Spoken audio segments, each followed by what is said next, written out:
ವೀಕ್ಷಕರೇ ನಮಸ್ಕಾರ. Kannada one special ಕಾರ್ಯಕ್ರಮಕ್ಕೆ ತಮಗೆಲ್ಲ ಸ್ವಾಗತ. ನೀವು ಇತ್ತೀಚಿನ ದಿನಗಳಲ್ಲಿ ಗಮನಿಸ್ತಾ ಇರ್ಬೋದು, ಈ ಡಿಬೇಟ್ ಅಂತ ಮಾಡ್ತಾರಲ್ಲ ಮಾಧ್ಯಮಗಳಲ್ಲಿ, ಟಿ ವಿಗಳಲ್ಲಿ, ಅದರಲ್ಲೂ ವಿಶೇಷವಾಗಿ ಆ ಡಿಬೇಟ್ಗಳ ಏನಿದೆ ಅದರ ಸಂಸ್ಕೃತಿ ಮತ್ತು ಅಲ್ಲಿನ ವರ್ತನೆ, ಒಂದು ಮರ್ಯಾದೆಯ ಗೆರೆಗಳನ್ನು ದಾಟ್ಕೊಂಡು ಹೋಗಿ ನಡೆಸ್ಕೊಳ್ಳುವಂತಹ ರೀತಿ, ಮಾತಾಡುವಂತಹ ರೀತಿ, ಅಥವಾ ಅವರು ಬಳಸುವಂತಹ ಭಾಷೆ ಹೊಡೆದಾಟದ ಮಟ್ಟಕ್ಕೆ ಹೋಗ್ತಾ ಇರುವಂಥದ್ದನ್ನು ನಾವೆಲ್ಲರೂ ಇತ್ತೀಚಿನ ದಿನಗಳಲ್ಲಿ ಗಮನಿಸ್ತಾ ಇದ್ದೀವಿ. ಅದು ರಾಜಕಾರಣಿಗಳು ಮಾತ್ರ ಅಲ್ಲ, ಈ ಸ್ವಾಮೀಜಿಗಳನ್ನ ಕೂರಿಸ್ಕೊಂಡಾಗಲೂ ಅದಾಗ್ತಿದೆ, ರಾಜಕಾರಣಿಗಳ ಜೊತೆಯಲ್ಲೂ ಅದಾಗ್ತಿದೆ, ಬೇರೆ ಯಾವುದೇ ಇದಾಗಲಿ ಅದು ಅಂತಹ ಸಂಸ್ಕೃತಿಗೆ ನಾವು ಇಳಿದುಬಿಟ್ಟಿದ್ದೀವಿ. ಇದು ಆ್ಯಕ್ಚುಲಿ ನಾರ್ತ್ ಇಂಡಿಯಾದಿಂದ ಶುರುವಾದಂತಹದ್ದು, ಈಗ ಕರ್ನಾಟಕಕ್ಕೂ ಸಹ ಬಂದಿದೆ. ಮೊನ್ನೆ ಒಂದು ಕಾರ್ಯಕ್ರಮ, ಒಂದು ಖಾಸಗಿ ವಾಹಿನಿಯಲ್ಲಿ ಒಂದು ಚರ್ಚೆ ನಡೀತಾ ಇತ್ತು. ಆ ಸಂದರ್ಭದಲ್ಲಿ BJP ವಕ್ತಾರರೊಬ್ಬರು, ಅವ್ರ ಹೆಸರುಗಳು ಬೇಡ, ಚಾನಲ್ ಹೆಸರು ಬೇಡ, ವ್ಯಕ್ತಿಯ ಹೆಸರು ಬೇಡ, ಇಲ್ಲಿ BJP ವಕ್ತಾರರು ಕಾಂಗ್ರೆಸ್ ವಕ್ತಾರರ ವಿರುದ್ಧ ಲೈವಲ್ಲೇ ಒಂದಷ್ಟು ಜಗಳ ತೆಗಿತಾರೆ. ಆ ನಂತರ ಲೈವ್ ಮುಗಿದ ನಂತರ ಚೇರ್ ತಗೊಂಡು ಅವರನ್ನು ಅಟ್ಯಾಕ್ ಮಾಡುವಂತಹ ಪ್ರಯತ್ನ ಮಾಡಿ ಅವರಿಗೆ ಕೊಲೆ ಬೆದರಿಕೆ ಹಾಕ್ತಾರೆ, ಒಂದಷ್ಟು ಜನರನ್ನು ಕರೆಸ್ಕೊಳ್ತಾರೆ, ಹೊಡಿತೀನಿ, ಕೊಂದು ಬಿಡ್ತೀನಿ ಅಂತ. ಆ ನಂತರ ಆ ಕಾಂಗ್ರೆಸ್ ವಕ್ತಾರರು ಹೋಗಿ ಪೊಲೀಸ್ ಸ್ಟೇಷನಲ್ಲಿ ಒಂದು ದೂರನ್ನು ದಾಖಲಿಸಿದ್ದಾರೆ. ಆ ಕಾಂಗ್ರೆಸ್ ವಕ್ತಾರರು ನಮ್ಮ ಜೊತೆಯಲ್ಲಿದ್ದಾರೆ. ಅವರು ದರ್ಶನ್ ಗೌಡ ಅವರು, ಕಾಂಗ್ರೆಸ್ಸಿನ ಅಧಿಕೃತ ವಕ್ತಾರರವರು, ಅವರೇ ಆ ಖಾಸಗಿ ವಾಹಿನಿಯಲ್ಲಿ ಅವತ್ತು ಆ ಒಂದು ಸನ್ನಿವೇಶದಲ್ಲಿ ಇದ್ದಂಥವರು. ಸೊ ಅದರ ಬಗ್ಗೆ ಇವತ್ತು ಮಾತಾಡೋಣ. ಅವತ್ತು ಏನಾಯಿತು ಆ ಖಾಸಗಿ ವಾಹಿನಿಯಲ್ಲಿ ಅನ್ನೋದ್ರ ಒಂದು ಕಡೆ ಆದರೆ, ಈ ಸಂಸ್ಕೃತಿ ಇದೆಯಲ್ಲ, ಈ ಡಿಬೇಟ್ ಸಂಸ್ಕೃತಿ ಒಂದು ರೀತಿಯಾಗಿ ಎಲ್ಲ ಸಭ್ಯತೆಗಳನ್ನು ಮೀರ್ತಾ ಇರುವಂತಹದ್ದು, ಎಲ್ಲ ನಾಗರಿಕ ಸಮಾಜ ಸ್ವಲ್ಪ ತಲೆ ತಗ್ಗಿಸುವಂತಹ, ಬಹಳ ತಲೆ ತಗ್ಗಿಸುವಂತಹ ಮಟ್ಟಕ್ಕೆ ಹೋಗ್ತಾ ಇರೋದ್ರ ಹಿನ್ನೆಲೆಯಲ್ಲಿ ಡಿಬೇಟ್ಗಳ ಗುಣಮಟ್ಟ ಮತ್ತು ಅವುಗಳ ಸಂಸ್ಕೃತಿಯ ಬಗ್ಗೆ ಸಹ ಚರ್ಚೆ ಮಾಡೋಣ. ಮೊದಲಿಗೆ ಸರ್, ಸ್ವಾಗತ ಕಾರ್ಯಕ್ರಮಕ್ಕೆ. ಸೊ ಮೊನ್ನೆ ಖಾಸಗಿ ವಾಹಿನಿಯೊಂದರಲ್ಲಿ ನಿಮ್ಮ ಮೇಲೆ ಹಲ್ಲೆ ಮಾಡುವ ಪ್ರಯತ್ನ ಆಯಿತು. ಅದು ಕಾರ್ಯಕ್ರಮ ಮುಗಿದ ನಂತರ ಲೈವಲ್ಲೇ ನಿಮ್ಮ ಮೇಲೆ ಅವಾಚ್ಯ ಶಬ್ದಗಳು ಬಳಸುವಂತಹ ಪ್ರಯತ್ನ ನಡೆದಿತ್ತು. ಆ ನಂತರ ಅದೆಲ್ಲ ಆಯಿತು. ಸೊ ಅವತ್ತು ಏನು ನಡೀತು ಸರ್, ಘಟನೆ ಏನು ಅಂತ ವಿವರಿಸ್ಬೋದಾ? ಒಂದು ಖಾಸಗಿ ವಾಹಿನಿನಲ್ಲಿ ಚರ್ಚೆ ಅಂತಂದರೆ ನಾನು ಇಲ್ಲಿ ತನಕ ಚರ್ಚೆಗೆ ಹೋಗಿರೋದ್ರಲ್ಲಿ ಕೃಷಿ ಮಾಡಿ ಹೋಗೋವಂಥದ್ದು with a material and document. ಕಿರ್ಚೋದ್ರಿಂದ ಅದು ಚರ್ಚೆ ಏನು ಮಹಾ ಉತ್ತರ ಸಿಗುತ್ತೆ ಅಂತಲ್ಲ. ಟಿ ವಿ ಮುಂದೆ ಕೂತ ತಕ್ಷಣ ನಾವೇನು ದೊಡ್ಡ ಮನುಷ್ಯರು ಆಗೋದಕ್ಕೆ ಸಾಧ್ಯ ಇಲ್ಲ. ಒಂದು ಪಕ್ಷಗಳು ಯಾರಿಗಾದರೂ ಒಂದು ವೇದಿಕೆ ಕೊಟ್ಟಿರ್ತಾರೆ, ಆ ವೇದಿಕೆಯಲ್ಲಿ ನಮ್ಮ ಪಕ್ಷದ ಘನತೆ ಮತ್ತು ಏನು ವಿಚಾರಧಾರೆ ಇದೆ ಅದು ಜನರಿಗೆ ಹೇಳುವಂಥದ್ದು ಚರ್ಚಾ ಕಾರ್ಯಕ್ರಮ. ಯಾವೊಬ್ಬ BJP ವಕ್ತಾರ ಪ್ರತಿ ಬಾರಿ, ನಾಟ್ ಓನ್ಲಿ ದಿಸ್ ಟೈಮ್, ನಾನು ಆತನ ಕೆಲವು ಬಾರಿ ಅಬ್ಸರ್ವ್ ಮಾಡಿದಾಗೆ ಒಬ್ಬ ವ್ಯಕ್ತಿಗಳ ಮೇಲೆ ಮುಗಿ ಬೀಳುವಂಥದ್ದು. ಒಂದು ಬಾರಿ ನನಗೆ ದೇಶದ್ರೋಹಿ ಅಂತಾನೆ, ನಮ್ಮ ಪಕ್ಷಕ್ಕೆ ದೇಶದ್ರೋಹಿ ಪಕ್ಷ ಅಂತಾನೆ. ಆದರೆ ಆ ಚರ್ಚೆ ಸಂದರ್ಭದಲ್ಲಿ ಏನು ಉತ್ತರ ಕೊಡಬೇಕು ಅಲ್ಲೇ ಕೊಟ್ಟಿದ್ದೀನಿ ಉತ್ತರನ. ಆದರೆ ಮೊನ್ನೆ ಹೀಗೆ ಮಾತಾಡ್ತಾ ಯಾವುದೋ ಒಂದು ಸುಳ್ಳುಗಳ ಮೇಲೆ ಸುಳ್ಳು ಹೇಳ್ತಾ ಇರಬೇಕಾದ್ರೆ ನಾನು ಹೇಳಿದ್ದೀನಿ, ನೀನು ಯಾರು ಮಾತಾಡೋದಕ್ಕೆ, ನಿನಗೆ ಉತ್ತರ ಕೊಡುವಂಥ ಆ ಒಂದು ಘನತೆಯನ್ನು ನೀನು ಇಟ್ಕೊಂಡಿಲ್ಲ ಅಂತ ಇಷ್ಟೇ ಹೇಳಿದ್ದು. ಇದರಲ್ಲಿ ತಪ್ಪೇನಿದೆ? ಇದು ಚರ್ಚೆ ಮುಗೀತು ಸರ್. ಚರ್ಚೆ ಮುಗಿದು ಮೈಕಿನ ತೆಗೆದಿಲ್ಲ, ಅಬ್ಸರ್ವ್ ಮಾಡೋದಕ್ಕೂ ಮೊದಲೇ ಕೂತಿರೋ ಚೇರ್ನ ಎತ್ಕೊಳ್ತಾ ಇದ್ದಾನೆ. ಅಷ್ಟರೊಳಗಡೆ ಏನಾಗ್ತಾಯಿದೆ ಅಂತ. ಆಮೇಲೆ ನನಗಂತೂ ಜೀವನದಲ್ಲಿ ಭಯ ಇಲ್ಲ ಸರ್. ಸತ್ತ ಮೇಲೂ ಸಮೇತ ನಾನು ಹೆಮ್ಮೆ ಪಡ್ತೀನಿ, ಅವತ್ತು ನನ್ನ ಎದೆ ಮೇಲೆ ಕಾಂಗ್ರೆಸ್ ಪಕ್ಷದ ತಿರಂಗ ಇರುತ್ತೆ ಅಂತ I am feel very proud. ಮತ್ತು ಈ ಥರ ವ್ಯಕ್ತಿಗಳಿಗೆಲ್ಲ ಭಯ ಪಡೋಂಥ ಆ ಸನ್ನಿವೇಶದಲ್ಲೂ ನನಗಂತೂ ಯಾವ ಭಯನೂ ಆಗಲಿಲ್ಲ. ಕೂತ ಜಾಗದಲ್ಲೇ ಕೂತಿದ್ದೆ. ಅಲ್ಲಿ ಅವ್ರು 4-5 ಜನ ಹಾರಾರು ಬರ್ತಾ ಇದ್ದಾನೆ. ಆ ಚಾನಲ್ನ ಪಾಪ ಆ್ಯಂಕರು ಮತ್ತು ನಮ್ಮ ಕಾಂಗ್ರೆಸ್ ಬೀಟ್ ಯಾರಿದ್ದಾರೆ, ಆಮೇಲೆ ಕ್ಯಾಮ್ರಾಮ್ಯಾನ್ಗಳು ಎಲ್ಲ ಹಿಡಿತಾ ಇದ್ದಾರೆ. ಇಟ್ಕೊಳ್ಳೋಂಥ ಅಂಥ ತಾಕತ್ತು ಬಲಶಾಲಿಯಾದಂಥ ವ್ಯಕ್ತಿ ಅಲ್ಲ. ಈ ಒಂದು ಆ ಆಕ್ರೋಶ, ಎದುರುಗಡೆ ಇರೋರು ಭಯ ಪಡ್ತಾರೆ ಅನ್ನುವಂಥ ಕಲ್ಪನೆ. ತದನಂತರ ಯಾರಿಗೂ ಫೋನ್ ಮಾಡ್ತಾನೆ, ಇಲ್ಲಿ ಬಾ, ಇವನು ತಲೆ ಹೊಡಿತೀನಿ, ನಾನು ಮರ್ಡ್ರ್ ಮಾಡ್ತೀನಿ, ಕೇಸ್ ಆದರೂ ಒಂದು ಪೊಲೀಸ್ ಕೇಸು ಅಂತೆಲ್ಲ. ಅಷ್ಟಾದರೂ ಸಮೇತ ನನಗೇನಂತ ಭಯ ಅಂತ ಅನ್ನಿಸ್ಲೂ ಇಲ್ಲ. ಆಮೇಲೆ ಭಾಳ ಮುಖ್ಯವಾಗಿ ಸರ್, ಬಳಸುವಂಥ ಪದಗಳು ಗಲಾಟೆ ಆಗ್ತಾಯಿದೆ. ನಾನು ಯಾವುದೇ ರೀತಿಯಾದಂಥ, ಯಾಕೆಂದರೆ ನನಗೊಂದು ಸಭ್ಯತೆ ಇದೆ ಸರ್, ಯಾವುದೇ ಕಾರಣಕ್ಕೂ ನನಗೆ ಆ ಥರ ಕೈ ಮಾಡೋಂಥ ಬುದ್ಧಿಯನ್ನು ದೇವ್ರು ಕೊಟ್ಟಿಲ್ವಾ?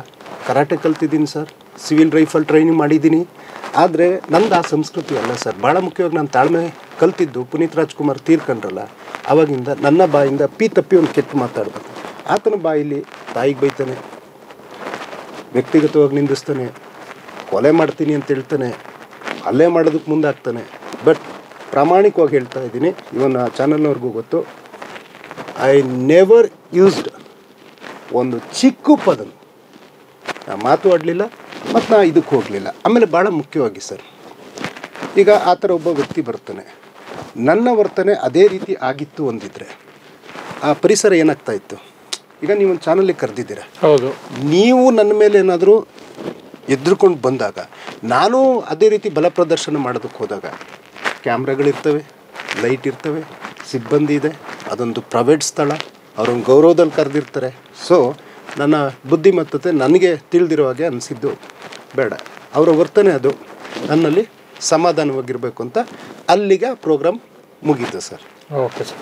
ಸರ್, ಈಗ ಇತ್ತೀಚಿನ ದಿನಗಳಲ್ಲಿ ಅಂದರೆ ಈ ಡಿಬೇಟ್ ಅನ್ನುವಂಥದ್ದು ಯೂಶ್ವಲ್ ಆಗಿ ಮೊದಲು ಸಹ ನಡೀತಾ ಇತ್ತು. ತುಂಬ ಏನಂದರೆ ಒಂದು ವಿಚಾರಗಳ ವಿನಿಮಯ ಆಗ್ತಿತ್ತು, ಆರೋಪ ಪ್ರತ್ಯಾರೋಪ ಅಂತೂ ಇದ್ದೇ ಇರ್ತಿತ್ತು. ಯಾಕಂದರೆ ಎರಡು ಭಿನ್ನ ಪಕ್ಷಗಳು ಕೂತ್ಕೊಂಡಾಗ ಪ್ರಶ್ನೆಗಳು ಬರ್ತವೆ, ವಾದ ವಿವಾದ ನಡೆಯುತ್ತೆ. ಆದರೆ ಯಾವುದೂ ಸಹ ಒಂದು ಸಭ್ಯತೆ ಗೆರೆಯನ್ನು ಮೀರ್ತಾ ಇರಲಿಲ್ಲ. ಯಾವುದೂ ಸಹ ಹೊಡೆದಾಟದ ಮಟ್ಟಕ್ಕಂತೂ ಯಾರೂ ಊಹೆನೂ ಮಾಡೋಕ್ಕಾಗ್ತಿರ್ಲಿಲ್ಲ. ಆದರೆ ಕಳೆದ ಒಂದು 10-12 ವರ್ಷಗಳ ಅಂತರದಲ್ಲಿ ಈ ದೊಡ್ಡ ಬದಲಾವಣೆ ಆಗಿದೆ. ಯಾಕಾಗಿರಬಹುದು ಈ ಬದಲಾವಣೆ ಅಂತ ನೀವು ವಕ್ತಾರರಾಗಿ ನೀವು ಯಾವ ರೀತಿ ಇದನ್ನು ನೋಡ್ತೀರಿ ಸರ್? ಒಂದು ನಾನು ನೋಡಿರೋ ಮಟ್ಟಿಗೆ ಕೆಲವೊಬ್ಬರು ಆ್ಯಂಕರ್ಸು ಅವ್ರಿಗೆ ಆ ಒಂದು ಸಬ್ಜೆಕ್ಟ್ ಮೇಲೆ ಹಿಡಿತ ಮೊದಲು ಅವ್ರಿಗೆ ಬೇಕು.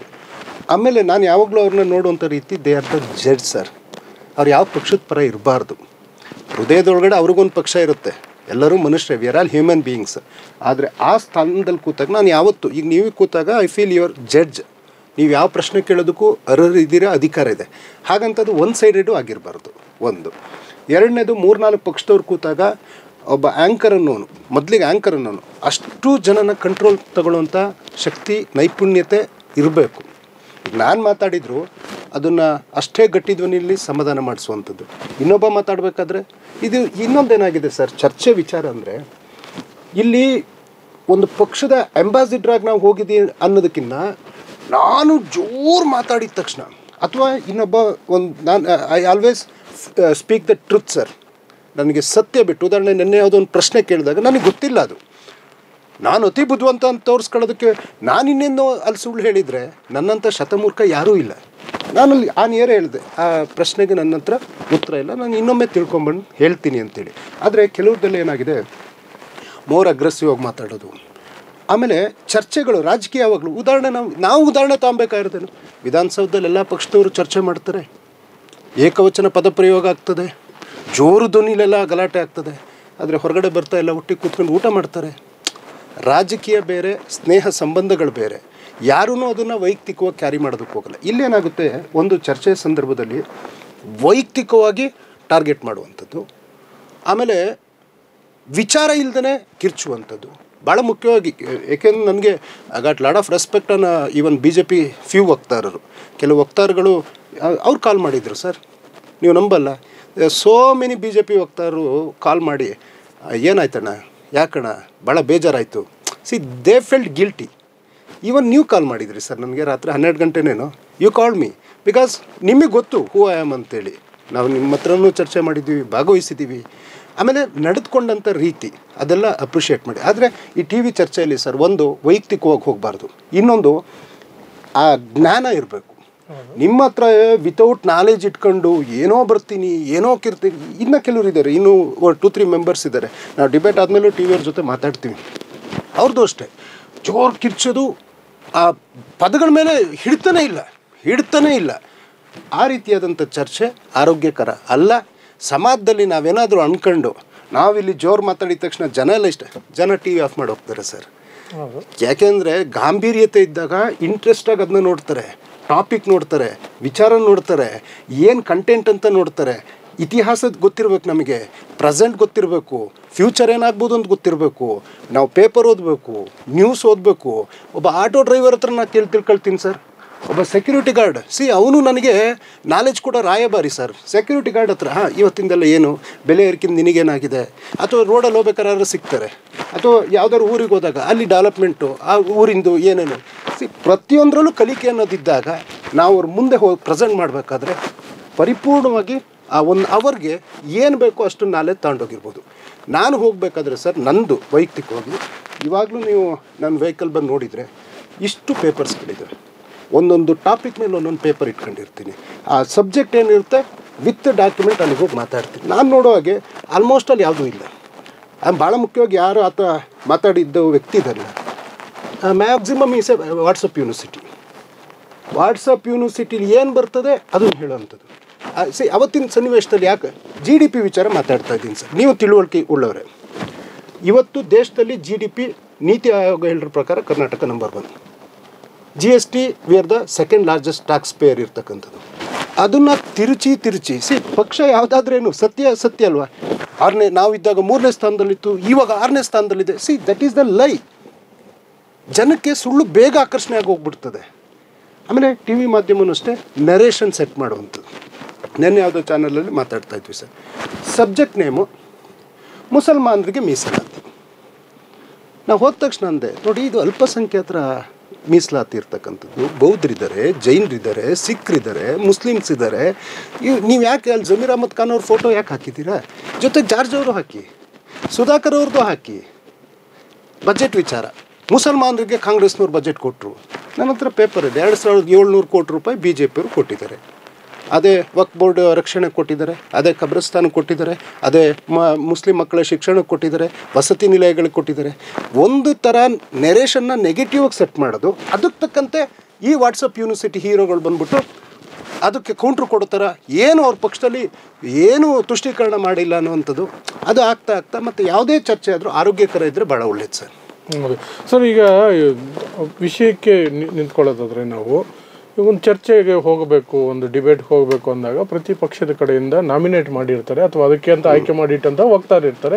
ನೀವು ಸಹ ಅಧಿಕೃತವಾಗಿ ಆಯ್ಕೆಯಾಗಿರುವಂಥವ್ರು.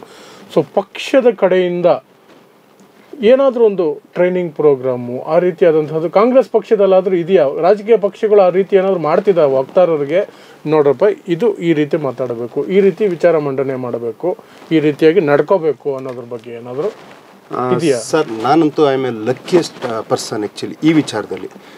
ಯಾವುದಾದ್ರೂ ಒಂದು ಟಾಪಿಕ್ ಬಂದಾಗ ಕೆಲವೊಂದು ಸರಿ ನಮ್ಮ KPCC ಅಧ್ಯಕ್ಷರು, ರಾಜ್ಯದ ಉಪಮುಖ್ಯಮಂತ್ರಿಗಳು ಅವ್ರ ಹತ್ರ ನಾನು ಕೇಳಿದ್ದೀನಿ ಸಜೆಷನ್. ಇವತ್ತು ಈ ರೀತಿಯಾದಂಥ ಟಾಪಿಕ್ ಇದೆ, ಯಾವ ಥರ ಮಾತಾಡ್ಬೋದು. ಉದಾಹರಣೆ ಮೂಡದ್ದು ಬಂದಿತ್ತು. ಮೂಡದ್ದಿದ್ದಾಗಲೂ ಮೂಡ ಟಾಪಿಕ್ ಇದೆ. ಹಿ ಟೋಲ್ಡ್ ಒನ್ ವರ್ಡ್, ಮುಖ್ಯಮಂತ್ರಿಗಳನ್ನ ಯಾವುದೇ ಕಾರಣಕ್ಕೂ ಬಿಟ್ಕೊಡ್ಬಾರ್ದು. You just tackle fact and figures. MUDA ವಿಚಾರದಲ್ಲೂ ಇನ್ನೊಂದು ಸರಿ ಯಾವುದೋ ಒಂದು ಕುಮಾರಸ್ವಾಮಿ ಅವ್ರ ವಿಚಾರಕ್ಕೆ ಬಂದಾಗ ಐ ಜಸ್ಟ್ ವೆಂಟ್ ಕೇಳಿದೆ. ಆಮೇಲೆ ನಮ್ಮ ರಮೇಶ್ ಬಾಬು ಸರ್ ಅವ್ರಿಗೆ ಫೋನ್ ಮಾಡ್ತೀನಿ. ನನಗೆ ವಿಚಾರಗಳು ಟ್ರೈನಿಂಗ್ ಅಂತೂ ಇರುತ್ತೆ, ಟ್ರೈನಿಂಗು ಇದು ನಮ್ಮದು ಹೊಸದಾಗಿ ಇತ್ತೀಚೆಗೆ ಆಗಿರೋದು. ರಮೇಶ್ ಬಾಬು ಸರ್ ಅಷ್ಟೇ, ಹೀಗೆ ಆಲ್ ದ ಸಜೆಷನ್. ಆಮೇಲೆ ನಮ್ಮದು ಗ್ಯಾರಂಟಿ ವಿಚಾರಕ್ಕೆ ಬಂದಾಗ I call HM Revanna sir, direct ಅವರು ವಿಧಾನಸೌಧಕ್ಕೆ ಕರೆಸ್ತಾರೆ. ಏನೇನು ಡೇಟಾಗಳು ಬೇಕು ಸರ್, ನಮಗೆ ಜವಾಬ್ದಾರಿ ಇರಬೇಕು ಸರ್. ಈಗ ನಾನು ವಕ್ತಾರ ಆದ ತಕ್ಷಣ ನಾನು ಕೋಡ್ ಇಟ್ಕೊಳ್ಳೋದಲ್ಲ, ನಾನು ಹುಡುಕಬೇಕು. ಅವರು ನಮಗೊಂದು ಟೈಮ್ ಒಂದು ಹಾಫ್ ಆನ್ ಅವರ್ 1 ಅವರ್ ಇರ್ತದೆ. ಆ 1 ಅವರ್ಲಿ ಎಷ್ಟು ಗ್ರಾಸ್ ಮಾಡ್ತೀವಿ ಅಷ್ಟು ಗ್ರಾಸ್ ಮಾಡಿ ಅಲ್ಲಿಗೆ ಹೋಗಿ ಡೆಲಿವರಿ ಮಾಡೋದು ನಾವು. ಫಸ್ಟ್ ನಮ್ಮ ತಲೆಯಲ್ಲಿರಬೇಕು, ವಿ ಆರ್ ದ ಅಂಬಾಸಿಡರ್. ನಾವು ರಾಯಭಾರಿಗಳು, ಪಕ್ಷದ ರಾಯಭಾರಿಗಳು. ಕೆಲವೊಂದು ಮಂತ್ರಿಗಳು ಹೇಳೋದಕ್ಕಾಗಿರಲ್ಲ. ಇನ್ನು ಕೆಲವು TV ನರೇಷನ್ ನೆಗೆಟಿವ್ ಆಗಿ ಸೆಟ್ ಆಗ್ತಾ ಇರುತ್ತೆ, ಸೋಷಿಯಲ್ ಮೀಡಿಯಾ ನೆಗೆಟಿವ್ ಆಗಿ ಸೆಟ್ ಮಾಡ್ತಾ ಇರ್ತಾರೆ. ಅಲ್ಲಿ ರಿಯಾಲಿಟಿನ ಎಕ್ಸ್ಪೋಸ್ ಮಾಡಿದಾಗ ಜನಕ್ಕೆ ಅರ್ಥ ಆಗುತ್ತೆ. ನಾವು ಆ ಕೆಲಸ ಮಾಡೋರಾಗಬೇಕು ಸರ್. ಆಮೇಲೆ ಸರ್, ನೀವು ಈ ವಿಚಾರ ಕೇಳ್ತಾ ಇರೋದ್ರಿಂದ ಅವತ್ತಿನ ಸನ್ನಿವೇಶ ನಾನು ಮುಗಿಸ್ಲಿಲ್ಲ. ಅವತ್ತು ಏನು ಗಲಾಟೆ ಆಗ್ತಾ ಇತ್ತಲ್ಲ ಸರ್, ಕೂಡಲೇ ಗಲಾಟೆ ಆ ಸಂದರ್ಭದಲ್ಲೇ ನಾನು ರಮೇಶ್ ಬಾಬು ಸರ್ಗೆ ಫೋನ್ ಮಾಡಿದೆ. ಅವ್ನು ಯಾರನ್ನೂ ಹೊಡ್ಸೋದಕ್ಕೆ ಅಂತ ಫೋನ್ ಮಾಡ್ತಾ ಇದ್ದಾರೆ ಯಾರಿಗೋ. But I call Ramesh Babu sir, ನಾನು ಸೇಫ್ಟಿಗೆ ಒಂದು ಸ್ವಲ್ಪ ರೆಕಾರ್ಡ್ ಮಾಡ್ಕೊಂಡಿದ್ದೀನಿ ಅಂತ, ಡೋಂಟ್ ಡಿಲೀಟ್ ದಟ್ ಅಂತ ಅವರು ಸಜೆಸ್ಟ್ ಮಾಡಿದರು. ಅವತ್ತು ತಾಜ್ ವೆಸ್ಟ್ ಎಂಡಲ್ಲಿ ಬಹಳ ಇಂಪಾರ್ಟೆಂಟ್ ಡಿನ್ನರ್ ಮೀಟಿಂಗು DK ಸಾಹೇಬ್ರೇ ಹೋಸ್ಟ್ ಮಾಡಿದ್ದು. Even he is not free for a single second. ಯಾಕೆಂದರೆ ಮಾನ್ಯ ಮುಖ್ಯಮಂತ್ರಿಗಳು, ಎಲ್ಲ ಸಚಿವರುಗಳು, ಎಲ್ಲ MLAಗಳು, MLCಗಳು ಬಂದಿರತಕ್ಕಂಥ ದೊಡ್ಡ ಕಾರ್ಯಕ್ರಮ. ಅಂಥ ಸಂದರ್ಭದಲ್ಲೂ ಸಮೇತ ನಾನು ಹೋಗಿ, ಇನ್ನು ಶುರುವಾಗಿ ಮುಖ್ಯಮಂತ್ರಿಗಳು ಊಟ ಅಷ್ಟೇ ಮುಗಿದಿತ್ತು, 8:15 ಹೋಗ್ಬಿಟ್ಟು ನಾನು ಒಂದು 2 ನಿಮಿಷ ಮಾತಾಡಬೇಕು ಅಂದಾಗ ಸಪ್ರೇಟಾಗಿ ಬಂದು ಏನು ವಿಷಯ ಅಂತ ಕೇಳಿದ್ರು. ಅದಾಗಿ ಕರೆಕ್ಟ್ ಒಂದು 15 ನಿಮಿಷಕ್ಕೆ ಈ ಥರ ಆಗಿದೆ ಹೀಗೆ ಅಂತ ವಿಡಿಯೋ ಎಲ್ಲ ತೋರಿಸಿದಾಗ ಮಾರೋಲಿ ಈ ಸ್ಟೂಡ್ ವಿತ್ ಮೀ, ಈ ಸಪೋರ್ಟೆಡ್ ಮೀ. ನಾನು ಯಾವಾಗಲೂ ಹೇಳ್ತಾ ಇರ್ತೀನಿ, DK ಶಿವಕುಮಾರ್ ಸಾಹೇಬರು ಕಾರ್ಯಕರ್ತರ ನಾಯಕ ಅಂತ. ನನಗೆ ಅವತ್ತು ಅನಿಸಿದ್ದು ಕಾರ್ಯಕರ್ತರ ಪಾಲಿನ ದೇವರವರು. ಯಾಕೆಂದರೆ ಹಿಂದೊಮ್ಮೆ ಶಿರಾದಲ್ಲಿ ಅಜಯ್ ಕುಮಾರ್ ಗಾಳಿ ಅನ್ನೋ ವಿಚಾರದಲ್ಲಿ ಸುಳ್ಳು ಅವನು ಯಾರೋ ಒಬ್ಬ BJPಯವನು ಫೇಕ್ ಇದು ಸ್ಕ್ರೀನ್ಶಾಟ್ ಎಲ್ಲ ಮಾಡಿ ದೇಶದ್ರೋಹಿ ಪಟ್ಟ ಕಟ್ಬಿಟ್ಟು ಹೋಗಿ DK ಸಾಹೇಬ್, ಅವಾಗ ನಾನು ಇಲ್ಲಿ ಬೆಂಗಳೂರಿಗೆ ಬಂದಿರಲಿಲ್ಲ ಸರ್, ಈ ಥರ ಕಾರ್ಯಕರ್ತರಿಗೆ ತೊಂದರೆ ಆಗಿದೆ ಅಂದ ತಕ್ಷಣ ಫಸ್ಟ್ ಮೀಟಿಂಗ್ ಶಿರಾದಲ್ಲಿ ಬೆಳಗ್ಗೆ 7 ಗಂಟೆಗೆ ಈ ಕಾಲ್ಡ್ ಆಲ್ ದ ಕಾರ್ಯಕರ್ತಸ್. ಆ್ಯಂಡ್ ಹೀಗೆ ಒಂದು ಮಾರ್ವಲ್ ಸಪೋರ್ಟ್. ಕೀರ್ತಿ ಗಣೇಶ್ ಅವ್ರ ತಂಡದ್ದು ಒಂದು ಗಲಾಟೆ ತಿಪ್ಟೂರ್ಲಾದಾಗ ಇವೆಂಟು ತುಮಕೂರು ಜೈಲು, ಅವ್ರನ್ನೆಲ್ಲ ಕೀರ್ತಿ ಗಣೇಶ್ ಅವ್ರ ತಂಡನ ಭೇಟಿ ಮಾಡೋದಕ್ಕೆ ನನ್ನ ವಿಚಾರದಲ್ಲೂ ಅಷ್ಟೇ ಈ stood with me and he told complaint ಮಾಡಿದ್ದೆ. ಇಲ್ಲ ಅಣ್ಣ ನಿಮಗೆ ಹೇಳೋದಕ್ಕೆ ಬಂದಿದ್ದು. ನೋ, ಫಸ್ಟ್ ನೀನು ಕಂಪ್ಲೇಂಟ್ ಮಾಡಬೇಕು, ನನಗೆ ನನ್ನ ಕಾರ್ಯಕರ್ತ ಮುಖ್ಯ ಆತ. ನಾನು ಅಂದೆ I used one small single word, ಅದು single word, not unparliamentary language. ಅದಕ್ಕೆ ಕೌಂಟರ್ ಅಟ್ಯಾಕ್ ಕೊಡೋದಕ್ಕೆ ವೆರಿ ಸಿಂಪಲ್. ಹಾಗಂತ ತಾಯಿಗೆ ಬೈಯೋದು ಅಥವಾ ವೈಯಕ್ತಿಕ ನಿಂದನೆ ಮಾಡೋದು, ಮರ್ಡ್ರ್ ಮಾಡ್ತೀನಿ ಅನ್ನೋದು, ಬೋರ್ಡೆ ಹೊಡೆದಾಕ್ತೀನಿ ಅಂತ ಹೇಳೋದು, ಕೇಸಿಗೆ ಭಯನೇ ಇಲ್ಲ. ಒಂದು ಕೇಸ ತಲೆನೇ ಕೆಡಿಸ್ಕೊಳ್ಳಲ್ಲ ಅಂತ ಹೇಳ್ಬಿಟ್ಟು ಕೊನೆಗೆ ಅದಾದಮೇಲೆ ನಾನು ಆಮೇಲೆ ನಮ್ಮ ಬಾಬಣ್ಣ ಅಂತ ಇದ್ದಾರೆ, ಶ್ರೇಯಸ್ ಪಾಟೀಲ್ ಹಾಸನ್ MP, ಅವರ ಮಾವ ಮತ್ತು ಅಶೋಕಣ್ಣ ಅಂತ ಹೇಳ್ಬಿಟ್ಟು ಇನ್ನೊಬ್ಬರು ತೀರ್ಥ ಅಂತ ಹೇಳ್ಬಿಟ್ಟು 4 ಜನ ಹೋಗಿಲ್ಲ ಹೈ ಗ್ರೌಂಡ್ಸಲ್ಲಿ ಕಂಪ್ಲೇಂಟ್ ಕೊಟ್ಟು ಆದಮೇಲೆ DK ಸಾಹೇಬ್ರು ಅಷ್ಟಕ್ಕೆ ಬಿಡಲಿಲ್ಲ. ನೆಕ್ಸ್ಟ್ ಡೇ ಸಿಕ್ಕಿದ ತಕ್ಷಣ ಡೆವಲಪ್ಮೆಂಟ್ ಏನೇನಾಗಿದೆ, FIR ಆಯಿತಾ, ಅದಕ್ಕೇನು ತೊಡಕಿದೆ ಅಂತ ಆ ಥರದೊಂದು ಸಪೋರ್ಟು. ಕೊನೆಗೆ ರಮೇಶ್ ಬಾಬು ಸರ್ ಸಿಕ್ಕಿ ಅವರು ಸಂಪೂರ್ಣ ಮೋರ್ ದೆನ್ 1 hour ಮಾತಾಡಿದರು. ಅದಾಗಿ ನಮ್ಮ ಗೊತ್ತಿದ್ದು ಸೂರ್ಯ ಮುಕುಂದರಾಜ್ ಅವರು, ಸೊ ಈಸ್ ಫಾಲೋಯಿಂಗ್ ಅಪ್, ಅದು ಆ ಕೇಸ್ನ ಫಾಲೋ ಅಪ್ ಮಾಡ್ತಾ ಇದ್ದಾರೆ. ಸರ್ ಇದು ಏನಂತಂದರೆ ಒಂದು ಪಾಠ ಆಗಬೇಕು. ಹೌದು, ಅದಕ್ಕೆ ನಾವು ಈಗ ಈ ಡಿಬೇಟ್ಗಳನ್ನು ಒಂದು ರೀತಿಯಾಗಿ ಹಿಂಸಾತ್ಮಕ ರೀತಿಯಲ್ಲಿ ತಗೊಂಡು ಹೋಗಬೇಕು, ಅಟ್ಲೀಸ್ಟ್ ಓರಲಿ ಮಾತಲ್ಲೇ ಒಂದಷ್ಟು ಗಲಾಟೆ ಆಗಬೇಕು ಅಂತ ನಿರೂಪಕರು ಅದನ್ನು ಡಿಬೇಟ್ ಆಯೋಜನೆ ಮಾಡಿರುವಂಥ ಚಾನಲ್ಗಳೇ ಪ್ರಯತ್ನ ಮಾಡ್ತಿರ್ಬೇಕಾದ್ರೆ ಮುಂದೆ ಏನು ಮಾಡಬಹುದು, ಯಾವ ರೀತಿಯಾಗಿ ಸರ್ಕಾರಗಳು ಇದಕ್ಕೇನಾದರೂ ಒಂದು ಕ್ರಮ, ಬ್ರಾಡ್ಕಾಸ್ಟಿಂಗ್ ಡಿಪಾರ್ಟ್ಮೆಂಟು ಅಥವಾ ಈಗ ನಮ್ಮಲ್ಲಿ ಏನಿದೆ ಅದಕ್ಕೆಂತ ಒಂದು ಡಿಪಾರ್ಟ್ಮೆಂಟ್ ಇದೆ ಅಲ್ಲ, ವಾರ್ತಾ ಇಲಾಖೆ ಇದೆ, ಆ ಕಡೆಯಿಂದ ಡಿಬೇಟ್ಗಳ ಬಗ್ಗೆ ಈಗ ನಡೀತಾ ಇರೋ ರೀತಿಯ ಬಗ್ಗೆ ಏನಾದರೂ ಒಂದು ಕ್ರಮಗಳನ್ನು ಅಥವಾ ಸೂಚನೆಗಳನ್ನು, ಹೊಸ ಷರತ್ತುಗಳನ್ನು ಏನಾದರೂ ಮಾಡುವಂತಹ ಸಾಧ್ಯತೆಗಳು ಇದೆಯಾ? ಕಾಂಗ್ರೆಸ್ ಸರ್ಕಾರ ಇದೆ, ಕಾಂಗ್ರೆಸ್ ಸರ್ಕಾರದ ಕಡೆಯಿಂದ ಈಗ ನಿಮಗೆ ಸ್ವತಃ ಅದು ಎಕ್ಸ್ಪೀರಿಯನ್ಸ್ ಆಗಿರೋದ್ರಿಂದ ನೀವೇನಾದರೂ ಸರ್ಕಾರಕ್ಕೆ ಒಂದೇನಾದರೂ ಸಜೆಷನ್ ಕೊಡ್ತೀರಾ? ಅಥವಾ ಆ್ಯಸ್ ಅ ವಕ್ತಾರರು, ಕಾಂಗ್ರೆಸ್ ಪಕ್ಷದ ವಕ್ತಾರ ಅನ್ನೋದು ಬಿಡಿ, ಜನರಲಿ ಒಂದು ವಕ್ತಾರರಾಗಿ ನೀವು ಏನು ಸಜೆಸ್ಟ್ ಮಾಡ್ತೀರಿ? Nothing sir. ಈಗ ಡಿಬೇಟ್ಗಳು ಮಾಡುವಂಥ ಸ್ವಾತಂತ್ರ್ಯ ಮಾಧ್ಯಮದವ್ರಿಗಿದ್ದಾರೆ. ಈಗ ನೀವು ನನ್ನ ಜೊತೆ ಚರ್ಚೆ ಮಾಡ್ತಾ ಇದ್ದೀರಾ, ಇವನ್ ಆ್ಯಂಕರ್ಗಳು ಸಮೇತ ಕೆಲವೊಂದು ಸರಿ ಒನ್ ಸೈಡೆಡಾಗಿ ನಮಗೆ ಕಾಣಿಸ್ತದೆ. ಬಟ್ ಒಬ್ಬ ಪ್ರಬುದ್ಧ ವಕ್ತಾರ ಏನು ಮಾಡ್ತಾನೆ ಅಂದರೆ ಚಾಣಕ್ಯತನದಿಂದ ಅವ್ರನ್ನೇ ಕಂಟ್ರೋಲಿಗೆ ತಗೊಬೋದು. DK ಸಾಹೇಬರು ಒಂದು ಚಾನಲಿಗೆ ಹೋಗಿದ್ದರು, ಆ ಆ್ಯಂಕರ್ನೇ ನೀವು ಆ್ಯಕ್ಚುಲಿ ಇಲ್ಲಿರಬಾರ್ದು, ನಮ್ಮ ಪಕ್ಷಕ್ಕೆ ಬಂದು ಸೇರ್ಕೋಬೇಕು ಅಂತ. ದಟ್ ಆ ಪರ್ಸನ್ BJP ಕಡೆನೇ ಹೆಚ್ಚು ಇದು ಮಾಡೋದು, ಅವನನ್ನೇ ಆಕರ್ಷಣೆ ಮಾಡಿಬಿಟ್ರು. ಆತನೇ ಒಂದು ಸ್ವಲ್ಪ ನಮ್ಮ ಜೊತೆ ಜೆಲ್ಲಾಗೋದಕ್ಕೆ ಇದಾಗ್ತದೆ ಸರ್. ಒಂದು ಸರ್, ರಾಜಕೀಯ ಪಕ್ಷಗಳು respect of any party, first ವಕ್ತಾರರು ಪ್ರಬುದ್ಧರಾಗಿರಬೇಕು, ವಕ್ತಾರರಿಗೆ ಜ್ಞಾನ ಇರಬೇಕು, ವಕ್ತಾರಿಗೆ ರಾಜಕೀಯ ಗೊತ್ತಿರಬೇಕು, ದಿನ ಬೆಳಗ್ಗೆ ಆದರೆ ಕಲಿತಾ ಇರಬೇಕು. ಯಾವುದೋ ಒಂದು ವಾಟ್ಸಪ್ಪಲ್ಲಿ ನೋಡಿದ್ನ ನಾನು ಬಂದು ಇಲ್ಲಿ ಹೇಳೋದು, ಯಾವುದೋ ಸೋಷಿಯಲ್ ಮೀಡಿಯಾದಲ್ಲಿ ನೋಡಿದ್ನ ಇಲ್ಲಿ ಬಂದು ಹೇಳೋದು, ಯಾವನೋ ಎಲ್ಲೋ ಮೂಲೆಯಲ್ಲಿ ಕೂತ್ಕೊಂಡು ರೂಮ್ ಒಳಗಡೆ ಭಾಷಣ ಮಾಡ್ತಾನೆ, ಅದನ್ನೇ ನಿಜವಾದ ಇತಿಹಾಸ ಅಂತ ತಿಳ್ಕೊಳ್ಳೋದು ಅದಲ್ಲ. ರಿಯಾಲಿಟಿ ನಾವು ಹೋಗಿರೋದೇ ಇನ್ನೊಂದು. ಮತ್ತು ನಂದಂತೂ ಏನು ಗೊತ್ತಾ ಸರ್, ಎದುರುಗಡೆ ನಾವು ಎಷ್ಟೇ ಬೈಲಿ ಸರ್, ಅವನು ಎಷ್ಟೇ ಜೋರಾಗಿ ಮಾತಾಡಲಿ, ಅವನ ಅವಧಿ ಬಂದಾಗ ನಾನು ಇಂಟ್ರಾಪ್ಟ್ ಮಾಡೋದು ಬಹಳ rear, very rear. I don't speak. ನನ್ನ ಕೆಲಸ ಪೆನ್ನಲ್ಲಿ ಬರ್ಕೊಳ್ತಾ ಇರ್ತೀನಿ. ಅವ್ರು ಏನೇ ಕೌಂಟ್ರ್ ಕೊಡಲಿ, ಆ ಒಂದು ಪೇಷನ್ಸ್ನ ಇಟ್ಕೊಂಡ್ರೆ, ಆ ಒಂದು ಪ್ರಬುದ್ಧತೆ ಇಟ್ಕೊಂಡ್ರೆ, ವೈಯಕ್ತಿಕವಾಗಿ ಯಾವುದನ್ನು ಇಟ್ಕೊಳ್ದೇ ಹೋದರೆ ಭಾಳ ಮುಖ್ಯ. ಆಮೇಲೆ ಅಲ್ಲಿಗೆ ಬರುವಂಥವ್ರಿಗೂ ಸ್ವಲ್ಪ ತೂಕ ಇರ್ಬೇಕು ಸರ್.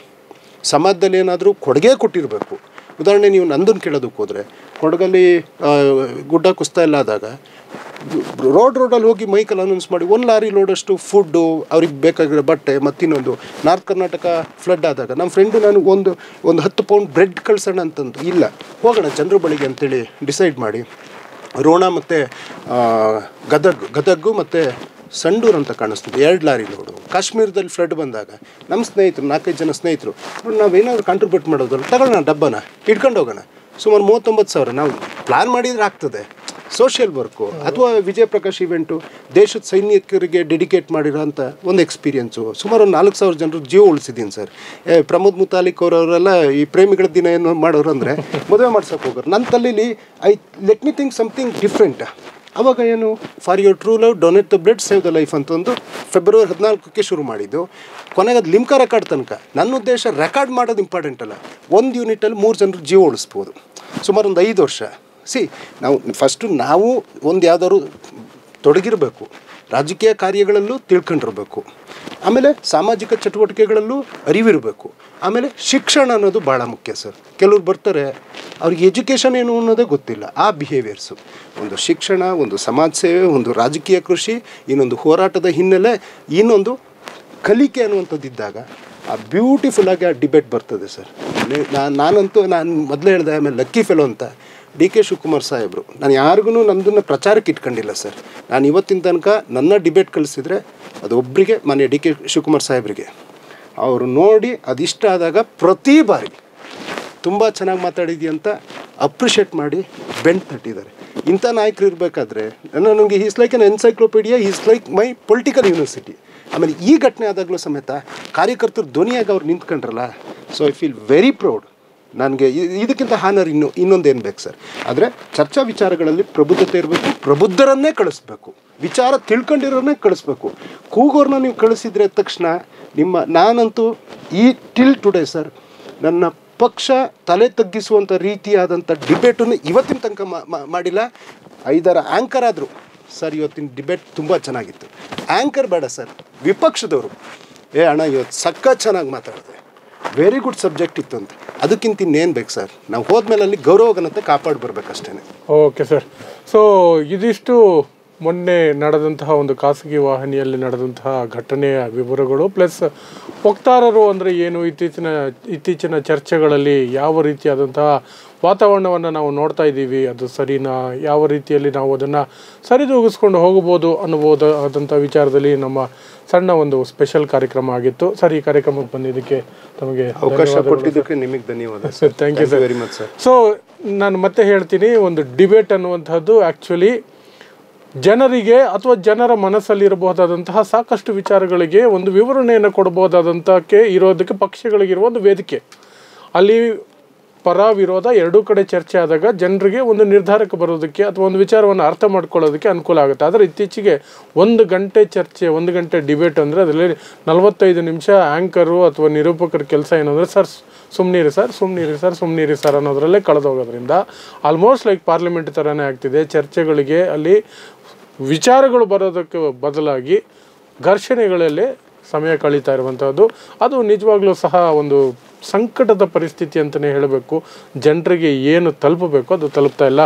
ಲೆಟ್ ಅಸ್ ಹೋಪ್ ಮುಂದಿನ ದಿನಗಳಲ್ಲಿ ಅಟ್ಲೀಸ್ಟ್ ಒಂದಷ್ಟು ಪ್ರೌಢಿಮೆ ಬರುತ್ತೆ. ರಾಜಕೀಯ ಪಕ್ಷಗಳು ಪ್ರೌಢರನ್ನು, ಪ್ರಬುದ್ಧರನ್ನು, ತಿಳುವಳಿಕೆ ಇರೋರನ್ನು ಡಿಬೇಟ್ಗಳಿಗೆ ಕಳಿಸ್ತಾರೆ. ಕಿರ್ಚಾಟ ಅರ್ಚಾಟ ಅಲ್ಲ, ಅಂಕಿ ಸಂಖ್ಯೆಗಳು, ಸತ್ಯಾಂಶಗಳನ್ನು ಮುಂದೆ ಇಟ್ಟು ಜನರಿಗೆ ವಿಚಾರವನ್ನು ಮುಟ್ಟಿಸ್ತಾರೆ. ಪ್ಲಸ್ ಅವರವರ ಪಕ್ಷಗಳನ್ನು ಅವರು ಡಿಫೆಂಡ್ ಮಾಡ್ಕೊಳ್ತಾರೋ ಅಥವಾ ಅದನ್ನು ಯಾವ ರೀತಿ ಮಾಡ್ಕೊಳ್ತದೋ ಆ ಪಕ್ಷಗಳಿಗೆ ಬಿಟ್ಟಂತಹ ವಿಚಾರ.